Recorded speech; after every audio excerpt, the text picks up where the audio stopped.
जीवन के सारे दुख भूल जाओगे और केवल तुम्हारे चेहरे पर एक उम्मीद और खुशी आ जाएगी। केवल आज की इस गौतम बुद्ध की प्रसिद्ध कहानी को ध्यान से सुनना। तो चलिए आज की कहानी की शुरुआत करते हैं। दोस्तों, वैसे तो भगवान ने हम में से हर किसी को वो सब कुछ दिया है जो हमें मिलना चाहिए था, लेकिन हम में से कुछ लोग उसकी कदर करते हैं और कुछ लोग उसकी कद्र कभी नहीं कर पाते। और कुछ तो ऐसे भी होते हैं कि उनके पास जो कुछ भी है वो उसका बखान करते थकते नहीं, यानी कि अपने मुंह से ही अपनी बढ़ाई करते कभी नहीं थकते। तो अगर आप भी उन्हीं में से एक है या फिर आपके मित्रों में से कोई एक ऐसा व्यक्ति है, तो दोस्तों आज की यह कहानी आपके लिए बहुत ही ज्यादा मजेदार होने वाली है। हालांकि थोड़ी सी लंबी जरूर होगी, लेकिन यकीनन आपको आपके सभी सवालों के जवाब जरूर मिलेंगे। बहुत समय पहले की बात है, एक राजा जिसके पास इतनी धन दौलत थी कि अगर वो हर रोज दान किया करता या फिर उसे बांटा करता तो भी उसकी दौलत कभी खत्म नहीं होती। एक बार उस राजा ने अपने जन्मदिन पर एक बहुत ही बड़ा महोत्सव रखा और सभी लोगों को उसमें आमंत्रित किया। राज्य के सभी लोग वहां पर आए हुए थे। जो लोग जो कुछ भी मांग रहे थे वो उन्हें दिया जा रहा था। लोग राजा की जय जयकार रहे थे, राजा की प्रशंसा हो रही थी। राज्य के सभी लोग कह रहे थे कि ऐसा राजा ना तो आज तक हुआ है और ना ही कभी होगा। यह सब सुन राजा भी मन ही मन बहुत खुश हो रहा था। वह फूले नहीं समा रहा था। तभी राजा ने अपने राज्य में आए हुए सभी लोगों से कहना शुरू कर दिया कि मेरे पास इतनी जमीन है कि मैं भी नहीं जानता और उसे कोई भी नाप नहीं सकता। मेरे पास एक ऐसा अभूतपूर्व है जिसमें कोई भी शत्रु कभी नहीं घुस सकता। मेरे पास इतनी धन और दौलत है कि अगर मैं उसे रोज लुटाना भी चाहूं तो वह कभी खत्म नहीं होगी, और मेरे बल के आगे कोई भी शत्रु अपने घुटने टेक देता है। राजा अपने बखान में लगा हुआ था। वह अपनी बढ़ाई कर ही रहा था कि तभी उस भीड़ में से एक फकीर साधु बाहर आया। उस साधु ने राजा से कहा, है राजन, तुम्हारे पास कुछ भी नहीं है, फिर तुम भला इतनी अपनी बढ़ाई क्यों कर रहे हो? मुझे तो लग रहा था कि मैं ही गरीब हूं, लेकिन तुम तो मुझसे भी ज्यादा गरीब निकले। इतने लोगों के सामने जब फकीर ने राजा से यह सब कहा तो राजा को क्रोध आ गया। राजा ने तुरंत ही उस फकीर को कारागार में डाल दिया। अगले दिन उस फकीर साधु को राज्यसभा में बुलाया गया और उस फकीर से राजा ने कहा, अब कहो तुम क्या कहना चाहते हो? इस पर वह फकीर साधु कहते हैं कि मुझे लगता था कि तुम्हारे पास धन दौलत ही नहीं है, लेकिन अब मुझे यह भी यकीन हो गया है कि तुम्हारे पास रत्ती भर दिमाग भी नहीं है। इस पर वह राजा और भी ज्यादा क्रोधित हो गया और उसने उस फकीर से कहा कि तुम हमारा अपमान कर रहे हो। हम चाहें तो तुम्हें अभी के अभी तुम्हें हम मृत्यु दंड दे सकते हैं। इस पर वह फकीर मुस्कुराने लगे और राजन से कहा, है राजन, किसी को कुछ देने के लिए हमारे पास भी कुछ होना चाहिए, लेकिन तुम्हारे पास तो कुछ भी नहीं है, तो फिर तुम भला मुझे क्या दे सकते हो? फकीर की इस बात पर राजा को और भी ज्यादा क्रोध आ गया। राजा ने कहा, अगर मेरे पास कुछ नहीं है तो फिर बताओ तुम्हारे पास क्या है? तुम मुझे क्या दे सकते हो? इस पर वह फकीर मुस्कुराने लगा और कहा, है राजन, मेरे पास जो कुछ भी है वह तुम्हें दिखाई नहीं देगा, और जो तुम्हें दिखाई दे रहा है ऐसा मेरे पास कुछ नहीं है। इस पर वह राजन कहता है कि है फकीर, मैं समझ गया कि तुम्हारी दिक्कत क्या है। तुम्हारे पास कुछ भी नहीं है और तुम चाहते हो कि तुम्हारे पास धन हो, दौलत हो। तुम गरीब हो इसलिए तुम अमीर होना चाहते हो। तो ठीक है, तुम अपने घर चले जाओ और अब इसकी चिंता करना बिल्कुल छोड़ दो। राजा की इस बात को सुनने के बाद वह फकीर एक बार फिर मुस्कुराने लगा और मुस्कुराते मुस्कुराते वह अपने घर की ओर चल पड़ा। वह फकीर एक टूटी फूटी झोपड़ी में रहा करता था। जब तक वह फकीर अपनी उस झोपड़ी में पहुंचा तब तक राजा ने उस झोपड़ी में हीरे जवाहरात से भरे हुए कुछ थैले उस झोपड़ी में रखवा दिए। राजा मन ही मन यह सोच रहा था कि जैसे ही वह फकीर इतना धन देखेगा तो वह खुशी के मारे पागल हो जाएगा, और यह सब मैं अपनी आंखों से देखना चाहता हूं। इसीलिए राजा झोपड़ी के पास में ही छुपकर यह सब देखने लगा। कुछ देर बाद जब वह फकीर अपनी झोपड़ी में आया तो उसने देखा कि हर तरफ हीरे ही हीरे फैले हुए थे और उसके सोने के लिए भी कहीं पर जगह नहीं थी। इस पर उस फकीर ने उन थैलों को निकालकर अपनी झोपड़ी से बाहर फेंक दिया और अपने सोने के लिए जगह बनाई। उसमें से एक थैला जो बच गया था उसे अपने सर के यहां पर रखा और फिर उसी पर सो गया। राजा ये सब देखकर बड़ा ही आश्चर्यचकित था कि भला ये फकीर कहीं पागल तो नहीं है। इतने सारे धन के थैले रखे हुए थे, उसमें से उसने एक भी नहीं देखा। सारे के सारे थैले उठाकर उसने फेंक दिए, मानो वह धन की थैलियां हो ही ना, किसी ने कचरे की थैलियां वहां पर रख दी हों। ये सब राजा सोच ही रहा था कि तभी राजा के मन में एक और विचार आया। उसने सोचा कि लगता है फकीर कारगार में रहकर थक चुका था, उसे नींद आ रही थी, जिस वजह से उसने यह सारी थैलियां उठाकर बाहर फेंक दी। लेकिन जैसे ही वह उठेगा तो इन थैलों के अंदर जब इतना सारा ध्यान दिखेगा तो वह जरूर खुशी के मारे पागल हो जाएगा और जो कुछ भी थैले उसने बाहर फेंके हैं वह भी उठाकर वह अपनी झोपड़ी में ले जाएगा। अब राजा उस फकीर के उठने का इंतजार करने लगा। देखते ही देखते एक पैर बीत गया। वह फकीर नींद से उठा और उसने देखा कि आसपास जो भी थैलियां बची हुई थी उसे भी उठाकर उसने बाहर फेंक दिया और साथ ही साथ वह यह भी कह रहा था कि यहां पर किसने इतना सारा कूड़ा कचरा डाल दिया है। उस फकीर ने अपने झोपड़ी की साफ सफाई की और फिर बाहर आगे की ओर चल पड़ा। यह सब देख राजा बड़ा ही आश्चर्यचकित था। वह सोच रहा था कि लगता है शायद इसे धन की आवश्यकता नहीं है, इसे कुछ और ही चाहिए जिसके पीछे इस दुनिया के अधिकांश लोग पागल हैं और वो सब कुछ चाहिए। राजा ने उस फकीर के आने से पहले उसकी भी व्यवस्था उस झोपड़ी में करवा दी और फिर फकीर के आने का इंतजार करने लग गया।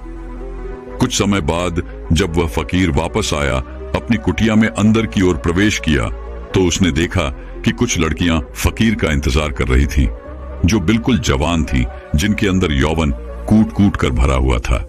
वे सभी अपनी अदाओं से उस फकीर को लुभाने की कोशिश करने लगी। तभी फकीर ने उन सब की तरफ ध्यान से देखा और कहा, बेटियों, तुम सब यहां पर आए हो तो खाना खाकर जाना, मैं सभी के लिए खाना बनाता हूं। उन फकीर ने सभी के लिए भोजन बनाया और सभी को भोजन भी खिलाया। वहां पर उपस्थित जितनी भी लड़कियां थीं, अब उनके पास कहने के लिए कुछ नहीं रहा था। तभी उन फकीर ने कहा कि हमारा मन साफ होना चाहिए, तन से कुछ नहीं होता और हमारा मन तब साफ होगा जब हमारा मन स्थिर होगा। मन की चंचलता हमें लूट लेती है, हम भटकते हैं और सिर्फ भटकते ही रह जाते हैं। लेकिन अगर मन शांत होगा, स्थिर होगा, तो हम उन ऊंचाइयों को पा सकते हैं जिसकी आपने कभी कल्पना भी नहीं की है। सभी लड़कियों ने एक एक करके उन फकीर का आशीर्वाद लिया और वहां से चल पड़ी, मानो वो सभी लड़कियां अपने पिता से मिलकर घर वापस जा रही हों। राजा ये सब देख रहा था और उसे ये सब देखकर बड़ा ही आश्चर्य हुआ। राजा एक बार फिर से सोच में पड़ गया कि आखिर इस फकीर को क्या चाहिए। इसने धन नहीं लिया, इसने उन स्त्रियों को भी खाना खिलाकर भेज दिया, तो फिर ऐसी कौन सी चीज है जो इस फकीर को खुश कर सकती है, जो इस फकीर को चाहिए। बहुत देर सोच विचार करने के बाद राजा के मन में एक और नया विचार आया और वह सोचने लगा कि एक ऐसी चीज है जिसके लिए लोग परेशान रहते हैं, जिसके लिए लोग षड्यंत्र भी रचते हैं और जिंदगी भर इसे पाने की कल्पना करते रहते हैं, लेकिन यह सबके भाग्य में नहीं होता। यह सब सोच विचार करने के बाद राजा फकीर की झोपड़ी में चला गया। फकीर ने जैसे ही राजा को देखा, उसने राजा से कहा, है राजन, आइए, आपका स्वागत है। इस पर राजा ने कहा कि मैं आज आपको एक उपहार भेंट करने आया हूं और यह उपहार ऐसी चीज है जो सबके भाग्य में नहीं होती, ये कुछ ही लोगों को मिल पाता है। इसके लिए लोग लड़ते भी हैं, मरते भी हैं और षड्यंत्र भी करते हैं और फिर भी यह उनके नसीब में नहीं होता। राजा ने अपना मुकुट निकाला और उस फकीर के सर पर रख दिया और कहा कि आज से आप इस राज्य के राजा हैं। इस पर वह फकीर मुस्कुराने लगा और कहा, है राजन, आप खुद इतने कंगाल हैं कि आपके पास ले दे करके बस यही तो एक चीज बची हुई है। अगर आप वो भी मुझे दे देंगे तो भला आपके पास क्या बचेगा। इस पर वह राजा और भी क्रोधित हो उठा, उसके अहंकार को ठेस लग गई। राजा ने क्रोधित होकर कहा, तुम एकदम मूर्ख हो, तुम्हारे पास खुद तो कुछ है नहीं और मैं तुम्हें देने की कोशिश कर रहा हूं तो वो भी तुम नहीं ले रहे हो और मुझे कंगाल बता रहे हो। मैंने तुम्हें सुख देने की इतनी सारी कोशिशें की लेकिन सारी की सारी नाकाम रही। अब मुझे समझ में आ गया है कि तुम इसी कंगाली में जीना चाहते हो, तुम्हें यही कंगाली पसंद है। राजा के मुख से यह शब्द सुनते ही वह फकीर जोर से हंस पड़ा और कहा, जिसे तुम परम सुख बता रहे हो वो परम सुख नहीं बल्कि परम दुख है। तुम बता रहे हो कि तुम्हारे पास इतनी जमीन है कि कोई नाप नहीं सकता। इतना पैसा है कि अगर तुम बांटते रहो तो भी ये कभी खत्म नहीं होने वाला। और तुम ये भी कहते हो कि तुम्हारे बल के आगे शत्रु अपनी हार मान लेते हैं, अपने घुटने एक देते हैं। लेकिन राजन, तुम यह भूल चुके हो कि यह कभी किसी का नहीं हुआ, यह तुम्हारा भी नहीं होगा। आज तुम्हारे पास है तो ये कल किसी और का होगा और उसके बाद किसी और का। यही प्रक्रिया निरंतर चलती रहेगी। इसीलिए मैं तुम्हें कंगाल बता रहा हूं। इस पर वह राजा फकीर से कहता है, फिर तुम क्या चाहते हो? मैं तुम्हारी तरह बन जाऊं, तुम्हारी तरह यह गंदे कपड़े पहनूं, तुम्हारी तरह कटोरा लेकर दर दर भटकता रहूं, भीख मांगता रहूं? क्या तुम्हें यही चाहिए? क्या तुम इसी को अमीरी कहते हो? अब की बार फकीर ने राजा से कहा, है राजन, धन दौलत, राजपाट और व्यापार यह हम सभी करते हैं और हम सभी को करना भी चाहिए, पर यह याद रखना चाहिए कि यह हमारे लिए है, हम इनके लिए नहीं। जिस दिन हम इनके लिए हो जाएंगे उस दिन हमारे जीवन में कोई भी मकसद नहीं बचेगा। हम केवल धन कमाना चाहेंगे, अधिक से अधिक धन, लोगों को मारकर, लोगों को गिराकर अपनी सत्ता बढ़ाना, लोगों की जिंदगियों से खेलना, बस यही सब मकसद रह जाता है। और जब ऐसा होता है तो सब कुछ गड़बड़ हो जाता है, कुछ भी सही नहीं रहता, क्योंकि जो कुछ भी तुम बटोर रहे हो ये तुम भूल चुके हो कि एक दिन ऐसा आएगा जब यह सब कुछ तुम्हें छोड़ना होगा और यह सब कुछ यही रह जाएगा। और उस दिन तुम्हें यह एहसास भी होगा कि जो कुछ भी तुमने कमाया था वो तुम्हारे किसी काम का नहीं, और फिर तुम अपने आप को गरीब ही महसूस करोगे। इस दुनिया में हर एक चीज हम मनुष्यों के उपयोग के लिए बनाई गई थी, लेकिन जैसे जैसे हम उन चीजों का उपयोग करने लग जाते हैं हमारे मन में एक भ्रम सा पैदा हो जाता है कि ये सारी चीजें हमारी हैं और हम इसके मालिक बनने की कोशिश करने लग जाते हैं। और हमें ऐसा लगने लगता है कि हमारे पास ही सब कुछ है और हम अपने बड़े बड़े बखान भी करते हैं। और ऐसे भ्रम पालना अच्छी बात नहीं, जैसे कि तुम्हें हो गया है राजन। फकीर की इन बातों को सुनने के बाद राजा उन फकीर से कहता है कि ऐसी बातें तो कोई दरिद्र फकीर ही कह सकता है, क्योंकि उसके पास तो कुछ भी नहीं है। वो गरीब है और गरीबी में ही जिएगा और गरीबी में ही अपनी अंतिम सांसें लेगा। राजा की इस बात को सुनते ही वह फकीर एक बार फिर से जोर से हंस पड़ा और कहा, है राजन, तुम्हारे पिताजी इस समय मृत्युशैया पर लेटे हुए हैं। जाओ और उनसे पूछो कि उन्होंने अब तक क्या कमाया है। उस फकीर की बात को सुनने के बाद वो राजा तुरंत ही अपने महल लौट गया और अपने पिता के पास गया। वहां उसने देखा कि उनके पिता की तबीयत काफी ज्यादा खराब हो चुकी थी। राजा ने अपने पिता से पूछा, पिताश्री, मैं आपसे यह जानना चाहता हूं कि आपने आज तक क्या कमाया है, आपने आज तक क्या क्या इकट्ठा किया है। इतना बड़ा राज्य है, इतनी धन, इतनी दौलत है, इतना यश है और मेरे जैसा एक पुत्र भी है। क्या आपने यह सब कमाया है? अपने बेटे की बात को सुनने के बाद राजा के पिता ने कहा, बेटा, जब तक मेरे हाथ पैर सही सलामत थे, काम कर रहे थे, तब तक मुझे भी ऐसा ही लगता था। लेकिन आज जब मैं इस हालत में हूं और मुझे यह भी पता है कि बहुत ही जल्द मैं मृत्यु को प्राप्त हो जाऊंगा, तब मुझे ऐसा लग रहा है कि जैसे आज तक मैंने कुछ भी नहीं किया। मैं अपने आप को बिल्कुल खाली महसूस कर रहा हूं। जो कुछ भी मेरे पास है उसमें लालच है, षड्यंत्र है, क्रूरता, बेईमानी, धोखेबाजी। वास्तविकता में यही सब लिप्त मैंने कमाया है। यही है जो कुछ मैंने अपने पूरे जीवन में कमाया है और इसी को इकट्ठा किया है। इसके अलावा और मेरे पास कुछ भी नहीं है और ना ही इसके अलावा मेरे साथ कुछ और जाने वाला है। आज मुझे खुद पर हंसी आ रही है। इस महल में मेरे साथ कितने ही ऐसे लोग थे जिन्हें मैं अपना कहता था, जिनसे मेरा लगाव था, लेकिन आज वह मेरे साथ नहीं है। यहां तक कि तुम भी मेरे साथ नहीं हो। इतना बड़ा मूर्ख और कौन हो सकता है? पिता के मुख से यह सारी बातें सुनकर राजा के मन को बड़ी ही ठेस लगी। उसे बड़ी तकलीफ हुई। वह तुरंत ही उन फकीर के पास वापस लौटा और उन फकीर से कहने लगा कि जो तुम कहते थे वो बिल्कुल सही है। तुम कह रहे थे कि मैं कंगाल हूं, मैं गरीब हूं और मेरे पास देने के लिए कुछ भी नहीं है। तुम बिल्कुल सही कह रहे हो, लेकिन मैं अमीर बनना चाहता हूं और मैं अपनी अमीरी लोगों में बांटना चाहता हूं। तो यह मैं कैसे कर सकता हूं ताकि मैं अपने अंतिम समय पर यह ना कह पाऊं कि मेरे पास कुछ भी नहीं है। राजा की इन बातों को सुनने के बाद फकीर ने राजा से कहा कि तुम्हारे पास जो कुछ भी है, धन, दौलत, वैभव, इन सभी को सही ढंग से उपयोग करो। और तुम अमीर हो जाओगे। अगर तुम सही उद्देश्य के साथ अपने कार्य को करते रहोगे तो उसका फल भी तुम्हें अच्छा ही मिलेगा। इस पर वह राजन फकीर से कहता है कि आखिर इसमें सही क्या है, यह आप ही मुझे बताइए। राजा की इस सवाल का जवाब देते हुए फकीर कहते हैं कि धन कमाओ और धन के मालिक बनो, लेकिन याद रखना कि कभी भी धन को अपना मालिक मत बनने देना। तुम राजा हो तो राजा के अपने कार्य को भी पूरा करो, प्रजा का ख्याल रखो, लेकिन प्रजा को लूट कर अपना धन, अपना वैभव मत बढ़ाओ। अपनी प्रशंसा खुद मत करो, ऐसे कार्य करो जिससे लोग तुम्हारी प्रशंसा करें, और जिस दिन लोग तुम्हारी प्रशंसा करना शुरू कर देंगे उस दिन समझ जाना कि तुमने अपने जीवन में कुछ अच्छा कमाया है जो तुम्हारे साथ जा सकता है। इस संसार में सभी भौतिक चीजों से अपने आप को जोड़ना छोड़ दो, क्योंकि ये सारी चीजें नश्वर हैं और यहीं पर रह जाएंगी, जैसे कि तुम भी नश्वर ही हो। तुम आए तो अकेले ही थे, लेकिन तुम अपने साथ अपने कर्म लेकर जाओगे। ये अच्छे हो सकते हैं या फिर बुरे, इससे तुम्हारा पीछा नहीं छूटने वाला। राजा को सारी बातें समझ में आ चुकी थीं। राजा ने फकीर को धन्यवाद कहा, उन्हें प्रणाम किया और वापस अपने महल की ओर चल पड़ा। जैसा उसे फकीर ने कहा था, राजा बिल्कुल वैसे ही करने लगा।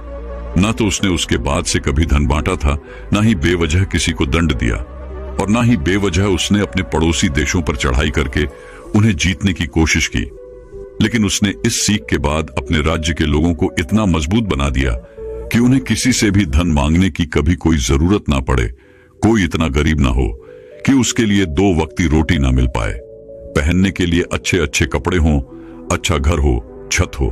इन सभी चीजों पर राजा ने बखूबी काम किया। 2 राज्य के युद्ध के बीच में सिपाहियों की बेवजह जान जाया करती थी, इसलिए राजा ने युद्ध करना भी बंद कर दिया। केवल अपने लोगों की रक्षा करने के लिए वह युद्ध में उतरा करता था। एक भयंकर युद्ध के दौरान वह राजा अपने एक सिपाही की जान बचाते हुए घायल हो गया था। राजा वह युद्ध तो जीत गया, लेकिन उसकी जान पर बनाई। राजा अपनी आखिरी सांसें ले रहा था। उस समय राजा के चेहरे पर मुस्कान थी। वह जोर से हंसा और कहने लगा, है फकीर, तेरा धन्यवाद कि मेरे लिए लोग इतना आंसू बहा रहे हैं, मेरी प्रशंसा कर रहे हैं और मेरी फिक्र भी कर रहे हैं। मैंने इतना कुछ कमा लिया है कि लगता है मैंने कुछ नहीं कमाया। मैं खाली हाथ आया था और खाली हाथ ही जा रहा हूं। ना मेरे पास कुछ अच्छा है और ना ही कुछ बुरा। तभी अचानक वह फकीर राजा के पास आया और राजा से कहने लगा, अरे इतनी क्या जल्दी है, अभी तो तुम्हें और शासन करना है। उस फकीर ने अपनी पोटली से एक औषधि निकाली और राजा को पिला दी। देखते ही देखते वह राजा बहुत ही जल्दी फिर से स्वस्थ हो गया, और जैसे ही वह पूरी तरह से स्वस्थ हुआ, वह वापस उस फकीर से मिलने उसी झोपड़ी में चला गया। लेकिन जब वो वहां गया तो बिल्कुल भी हैरान रह गया, क्योंकि वहां पर कोई फकीर नहीं था। वह फकीर कहां गया ये किसी को नहीं पता। दोस्तों, कुछ इसी प्रकार हम अपना जीवन सिर्फ धन कमाने में लगा देते हैं। जीवन भर हम उस धन को कमाते हैं जो धन हमारे किसी काम का नहीं। हम ऐसी ही चीजें इकट्ठा करते रहते हैं और आखिर में अंतिम समय आने पर हमें यह एहसास होता है कि हमने सब कुछ कमाकर भी कुछ नहीं कमाया और हमारे साथ सिर्फ हमारे कर्म ही रह जाते हैं। तो दोस्तों, चलिए अब अपनी नींद को पूरी तरह से योग निद्रा के माध्यम से ध्यान में कैसे परिवर्तित करना है और ब्रह्मचर्य में सुबह जल्दी उठने की आदत कैसे लगानी है, इस विषय पर अगली कहानी की शुरुआत करते हैं।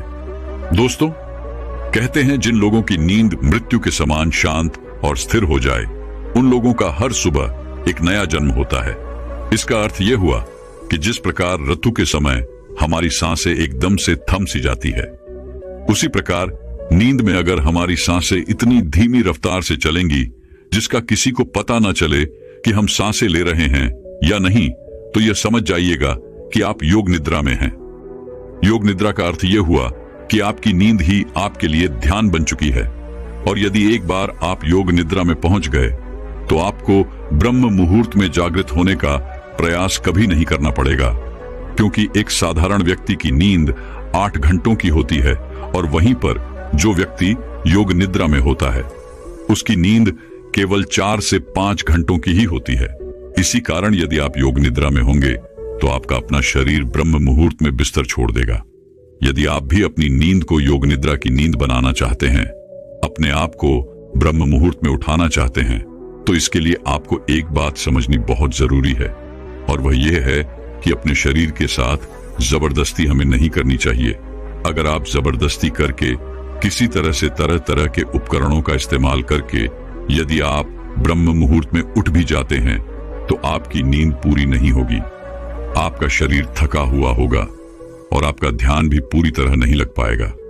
इसलिए यदि आप किसी तरह से ब्रह्म मुहूर्त में जबरदस्ती उठ भी जाते हैं तो आप ब्रह्म मुहूर्त की उस समय का, उस ऊर्जा का भरपूर उपयोग नहीं कर पाएंगे। और वहीं पर यदि आपकी आंखें खुद ब खुद ब्रह्म मुहूर्त के समय पर खुल जाती हैं तो आप सुबह के ध्यान में गहरे उतर सकते हैं, ब्रह्म मुहूर्त की उस ऊर्जा का भरपूर उपयोग कर सकते हैं। लेकिन वहीं पर यदि हम जबरदस्ती करके किसी तरह से ब्रह्म मुहूर्त में उठ भी जाते हैं तो इसका अर्थ यह है कि हमने अपने शरीर को तनाव दिया है, जबरदस्ती हमने उसे उठाया है, जिस कारण हमारा पूरा दिन तनाव में ही बीतेगा। हम दिन भर थका हुआ महसूस करेंगे, हारा हुआ महसूस करेंगे और हमारा मन भी किसी कार्य में नहीं लग पाएगा।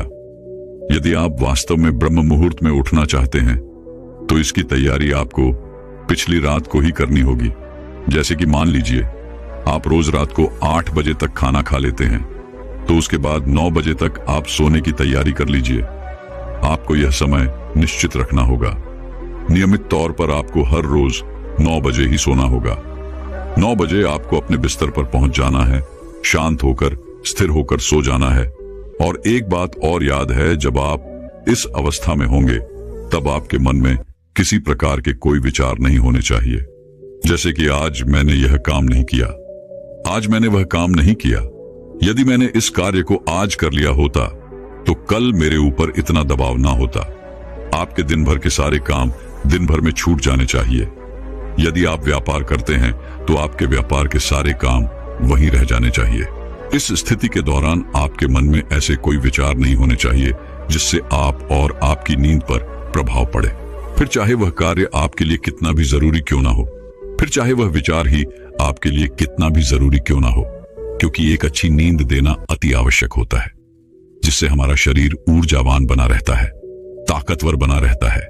गहरी नींद के मुकाबले और कोई काम जरूरी नहीं होता, क्योंकि अत्यधिक धनी से धनी लोग भी धन तो बड़ी सरलता से कमा लेते हैं, लेकिन वह उसे अपने लिए रातों की नींद नहीं खरीद सकते। और यदि मान लीजिए आपने 9 बजे का समय तय कर लिया है, क्या आपको ठीक इसी समय पर सोना है, तो इसके लिए आपको करीबन 2 घंटे पहले से ही इसकी तैयारी शुरू कर देनी चाहिए। यदि आप ऐसा सोचते हैं कि मैंने 9 बजे ही भोजन कर लिया और 9 बजे ही मैं बिस्तर पर चला जाता हूं और उसके बाद मुझे गहरी नींद आ जाएगी, तो यह आपका वहम है। क्योंकि यदि आप सच कुछ योग निद्रा का आनंद लेना चाहते हैं, इसे अपने जीवन में उतारना चाहते हैं, तो आपको करीबन 2 घंटे पहले से इसकी तैयारियां शुरू कर देनी चाहिए। इसके लिए आप जितना जल्दी भोजन कर लेंगे उतना अच्छा है। मान लीजिए कि आप 9 बजे सोना चाहते हैं तो आप करीबन 7 बजे भोजन कर लें, जिससे आपको आपके खाने को पचाने के लिए थोड़ा समय मिल पाएगा। लेकिन क्या आपने कभी यह देखा है कि जैसे ही हम खाना खाते हैं उसके कुछ देर बाद ही हमें नींद आने लगती है? ऐसा इसलिए होता है क्योंकि हमारा शरीर उस खाने को पचाने के लिए अपनी पूरी ऊर्जा लगाने के लिए तैयार हो जाता है, और ऐसे समय पर हम थकावट महसूस करते हैं और हमें नींद आने लगती है। और ऐसे समय पर हमारे शरीर को अत्यधिक आराम की आवश्यकता भी होती है, और जब हम सो जाते हैं तो नींद में हमारा शरीर यूं ही काम करता रहता है, वह उस खाने को पचाने में जुटा रहता है जो हम सोने से पहले खाकर सोए होते हैं। इसीलिए आप रात्रि का भोजन जितनी जल्दी कर लेंगे उतनी ही जल्दी आपका भोजन पच जाएगा और आप एक गहरी नींद ले सकेंगे।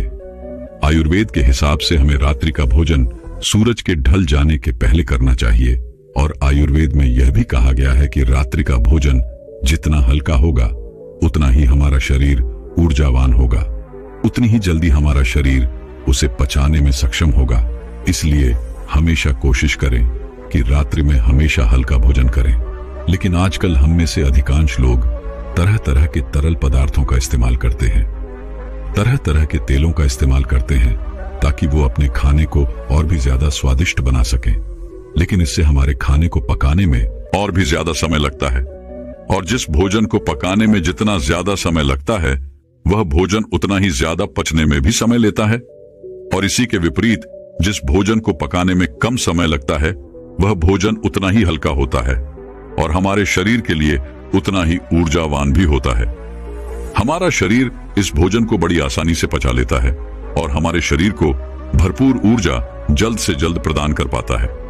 अगर हम कुछ उदाहरण लें तो आपने देखा होगा आटे की रोटी बनाने में हमें थोड़ा समय लगता है और जब हम इसका सेवन करते हैं तो इससे हमारा शरीर पचाने में भी भरपूर ऊर्जा का इस्तेमाल करता है।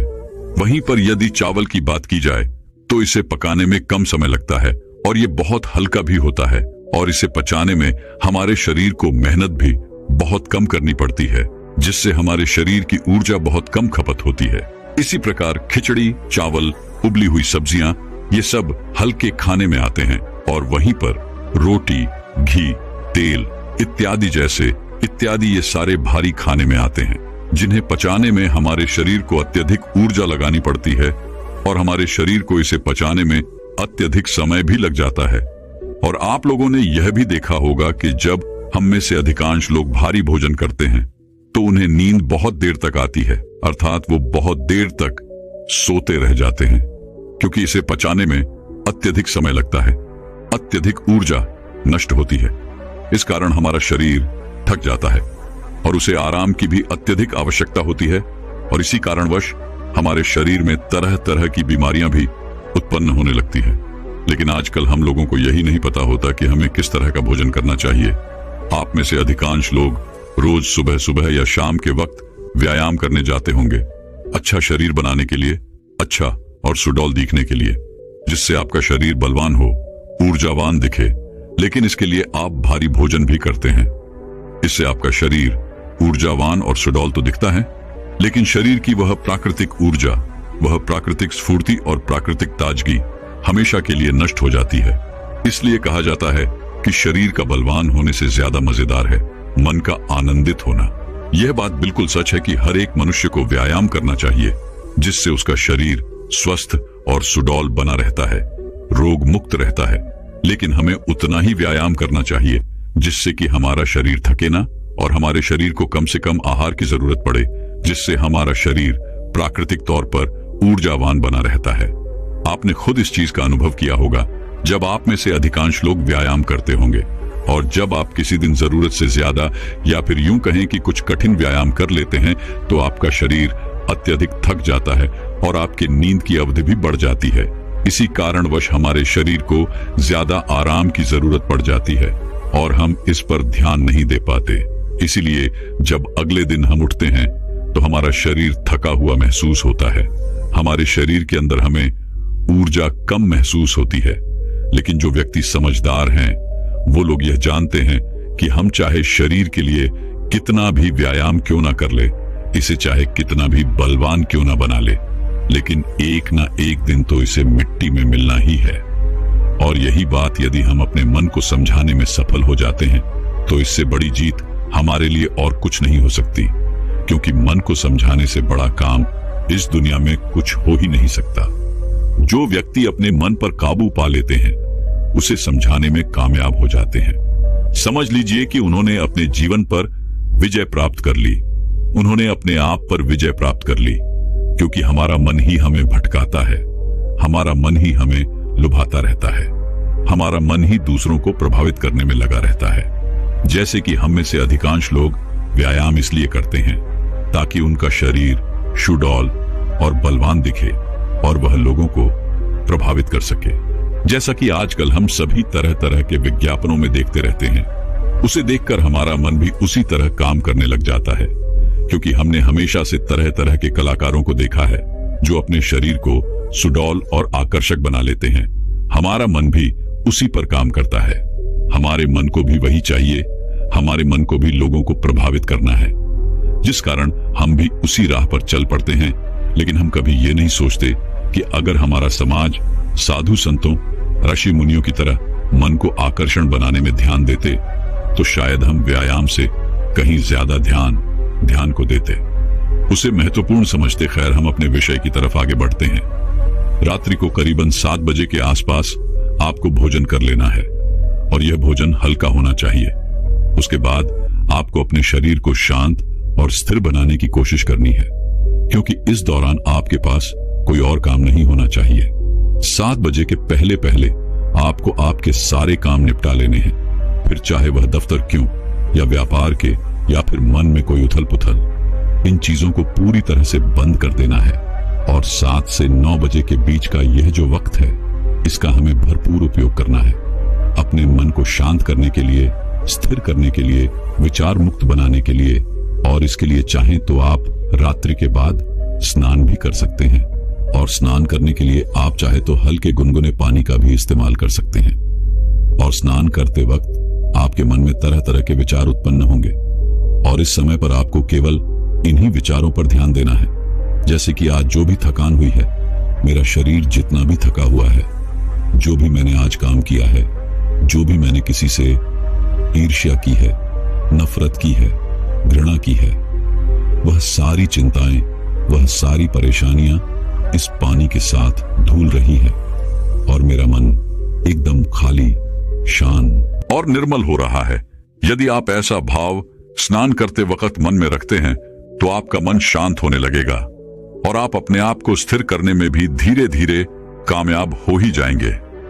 जब आप रोज रोज एक ही अभ्यास लगातार करते रहेंगे, तो इसका परिणाम भी आपको उतना ही जल्दी मिलेगा। और स्नान करने के बाद कोशिश कीजिए कि आपका ध्यान किसी और पर ना जाए। एकदम शांत रहिए।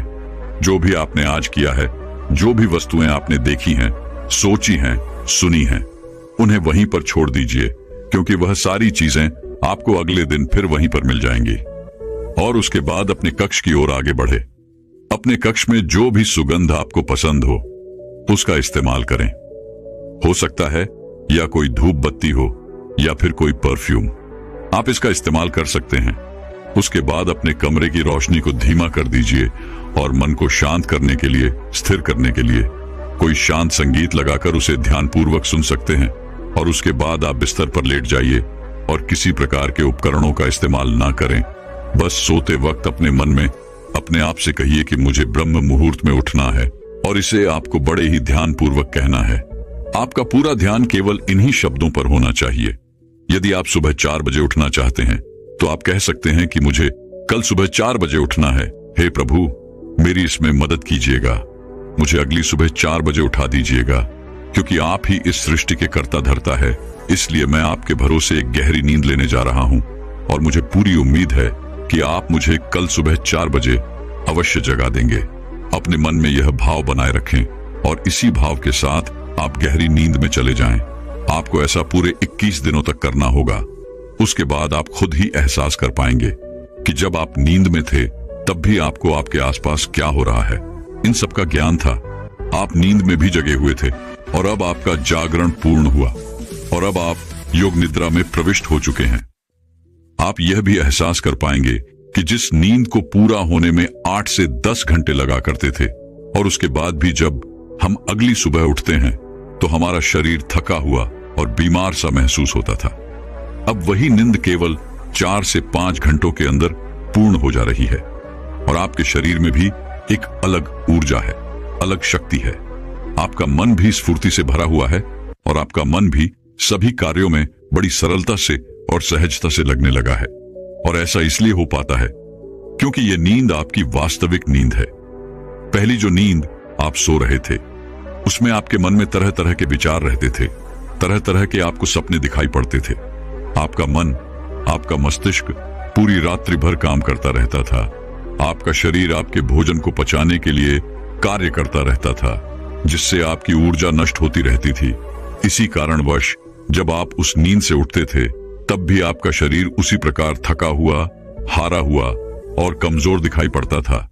लेकिन जब आप इस प्रक्रिया का इस्तेमाल करेंगे, तो उसके बाद ना तो आपके मन में कोई विचार होंगे, ना ही आपका शरीर थका हुआ होगा, और ना ही आपके शरीर को किसी प्रकार के किसी क्रिया को करने की कोई आवश्यकता पड़ेगी। आपका मन, आपका दिमाग पूरी तरह से शांत होगा, और जब आप अगली सुबह उठेंगे, तो आपका शरीर पूरी तरह से ऊर्जावान बना रहेगा। आप किसी भी कार्य को पूरे मन और लगन के साथ पूरा करेंगे। ना ही आपको आलस्य आएगा, और ना ही आप थकेंगे, और ना ही आपको पूरे दिन पर किसी प्रकार का कोई तनाव महसूस होगा। आपका पूरा दिन तरोताजी से भरा हुआ रहेगा। आपके लिए एक नए दिन की शुरुआत होगी। आप हर काम में आनंद लेंगे।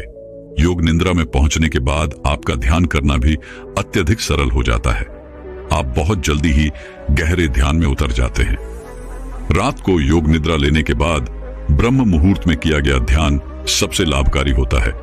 इसलिए जब भी आप योग निद्रा से उठें तो कोशिश कीजिएगा कि कम से कम 1 घंटा आप ध्यान के लिए अवश्य निकालें। ध्यान ही वह मार्ग है जिससे आप उस असीम शक्ति को समझ पाएंगे, उसे पहचान पाएंगे, उस विराट रूप को देख पाएंगे। आप उसे देख पाएंगे जो इस कण कण में बसा हुआ है। आप वह सब कुछ देख पाएंगे, समझ पाएंगे जो आज तक इन शास्त्रों में लिखा गया है। इन शास्त्रों का निचोड़ अब आपको ज्ञात हो जाएगा, जो आज तक यह आर्ष मुनि हमें सिखाते रहे हैं, जिस पर पूरा अध्यात्म टिका हुआ है। हमारे शास्त्र, वेद और ज्ञान ये सब कोई पढ़ने या रटने की चीजें नहीं है। ये तो अनुभव है। इसका हमें अनुभव ही करना चाहिए। यदि आप इसे रटने का प्रयास करते हैं तो आप कुछ नहीं हासिल कर सकते। इसका आपके जीवन पर कुछ असर नहीं होगा। ये ज्ञान केवल आपके मस्तिष्क के ऊपरी भाग और मन के ऊपरी भाग पर ही रहेगा।